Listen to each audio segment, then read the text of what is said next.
আসসালামু আলাইকুম। আজকে আমি শেয়ার করব মাত্র 10 মিনিটে দুটো আলু এবং 1 কাপ ময়দা দিয়ে খুবই ইউনিক একটা snacks recipe, mini flower samosa. ছোট থেকে বড় সকলের পছন্দের স্ন্যাক্সটা বিকালে চায়ের সঙ্গে জমে যাবে। অল্প কিছু উপকরণে মুচমুচে স্ন্যাক্সটা একবার যে খাবে তার সারা জীবন মনে থাকবে। আপনারা দেখছেন দেশি রাঁধুনির আরও একটি নতুন রেসিপি। চলুন শুরু করি।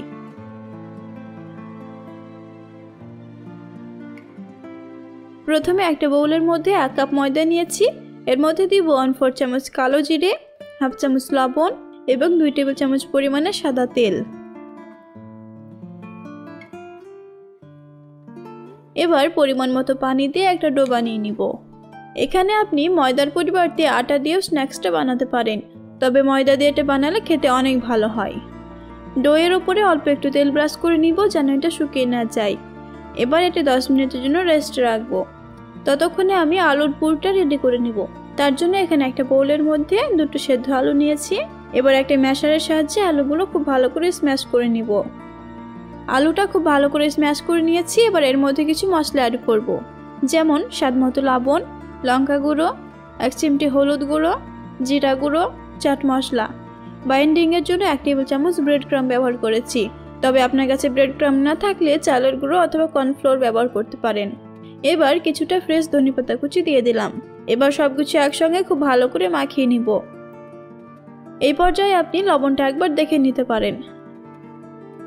প্রথমে যে ময়দাটা মেখে রেখেছিলাম তার থেকে দুটো লেচি কেটে নিব। ডোটাকে রেস্টে রাখার ফলে এটা অনেকটা নরম হয়েছে। একটা লেচি হাতে নিয়ে গোল করে নিয়েছি। এবার অল্প একটু ময়দা দিয়ে রুটি বেলে নিব। রুটিটা খুব বেশি মোটা আবার পাতলা করিনি, রেগুলার যে এরকম রুটি বানাই সেরকম রেখেছি। একটা রুটি বানানো হয়ে গেলে এটা উঠিয়ে নিয়ে আরও একটা রুটি বানিয়ে নিব। 1 কাপ ময়দা দিয়ে কিন্তু দুটো রুটি বানানো যাবে। আপনি যদি বেশি পরিমাণে স্ন্যাক্স বানাতে চান তাহলে ময়দার পরিমাণটা বেশি নিতে হবে। এবার আলুর যে পুরটা বানিয়েছিলাম সেটা থেকে কিছুটা পুর নিয়ে পুরো রুটির ওপরে খুব ভালো করে মাখিয়ে নিব। আলুর পুরটা খুব ভালো করে মাখানো হয়ে গেলে এর ওপরে আরও একটা রুটি বসিয়ে দিয়েছি। রুটির চারপাশটা হাত দিয়ে একটু চেপে চেপে সেট করে নিতে হবে। এখানে আমি একটা ছুরির সাহায্যে রুটির চারপাশটা কেটে নিয়েছি। এবার রুটিটাকে স্কোয়ার শেপে কেটে নিব, যেমনটা আপনি দেখতে পাচ্ছেন।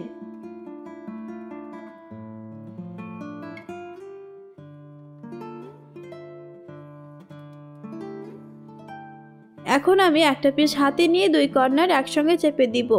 তারপর এটা উল্টিয়ে বাকি 2 কর্নারও একসঙ্গে চেপে দিলে দেখবেন খুব সুন্দর একটা শেপ চলে এসেছে।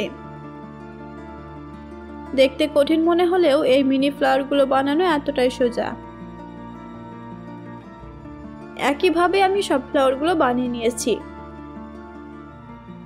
ফ্লাওয়ারগুলো বানাতে কিন্তু একটু সময় লাগবে, তবে ভালো কিছু খেতে হলে একটু সময় তো দিতেই হবে।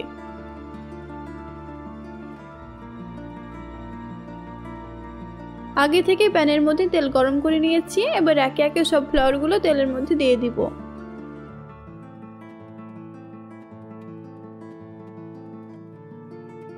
মিডিয়াম আঁচে স্ন্যাক্সগুলোকে অনবরত নেড়ে নেড়ে হালকা ব্রাউন করে ভেজে নিব।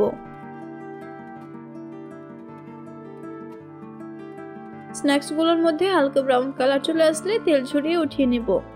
গরম গরম মুচমুচে এই মিনি ফ্লাওয়ার সামোসাগুলো খেতে কিন্তু অসাধারণ লাগে। আপনি কিন্তু মাত্র 10 মিনিটে এই স্ন্যাক্সটা বানিয়ে পরিবারের মন জয় করে নিতে পারেন। আজকের ভিডিওটা কেমন হয়েছে অবশ্যই কমেন্ট করে জানাবেন। আর এই রকম নিত্য নতুন ইউনিক রেসিপি পেতে আমার চ্যানেলটা সাবস্ক্রাইব করে রাখবেন। আজকে এই পর্যন্তই। আল্লাহ হাফেজ।